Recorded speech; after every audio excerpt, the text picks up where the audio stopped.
മുഖ്യമന്ത്രി രാജിവെക്കണമെന്നാവശ്യപ്പെട്ട് കൊല്ലം താലൂക്ക് ഓഫീസിലേക്ക് മാർച്ച് നടത്തി. RSP കൊല്ലം മണ്ഡലം കമ്മിറ്റിയുടെ ആഭിമുഖ്യത്തിലായിരുന്നു മാർച്ച്. ജില്ലാ സെക്രട്ടറി KS വേണുഗോപാൽ ഉദ്ഘാടനം ചെയ്തു.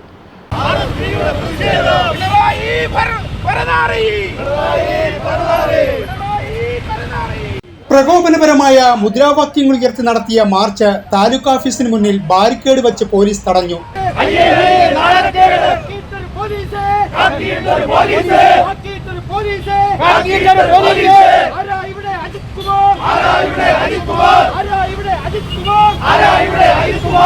RSP ജില്ലാ സെക്രട്ടറി KS വേണുഗോപാൽ മാർച്ച് ഉദ്ഘാടനം ചെയ്തു.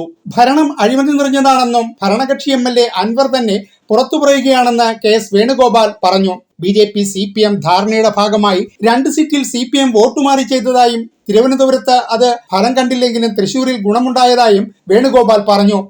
കഴിഞ്ഞ പാർലമെന്റ് തെരഞ്ഞെടുപ്പിൽ BJPയും CPMുമായി ഒരു ധാരണയുണ്ടാക്കി. കേരളത്തിൽ 2 സീറ്റ് 2 പാർലമെന്റ് സീറ്റ് ഏതൊക്കെയാണ്? ഒന്ന് തിരുവനന്തപുരം സീറ്റും ഒന്ന് തൃശൂർ. തിരുവനന്തപുരത്തെ രക്ഷപ്പെടാൻ BJPക്ക് കഴിഞ്ഞില്ല.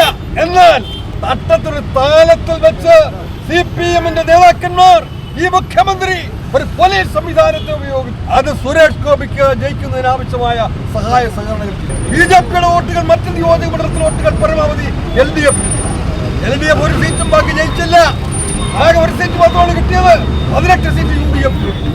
ഈ ഭരണം എങ്ങനെ ഇരുന്നു എന്നുള്ളതിന്റെ തെളിവാണ് അതിന്റെ ടെസ്റ്റ് കേസായിരുന്നു കഴിഞ്ഞ പാർലമെന്റ് തെരഞ്ഞെടുപ്പ്. ചിന്നക്കടയിൽ നിന്നും ആരംഭിച്ച മാർച്ചാണ് താലൂക്ക് ഓഫീസിന് മുന്നിൽ പോലീസ് തടഞ്ഞത്. RSP കേന്ദ്ര കമ്മിറ്റി അംഗം P പ്രകാശ് ബാബുവ അധ്യക്ഷനായിരുന്നു.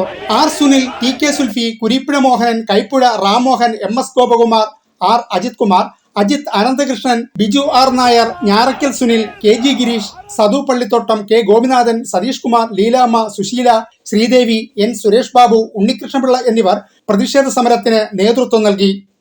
ന്യൂസ് ബ്യൂറോ, കൊല്ലം.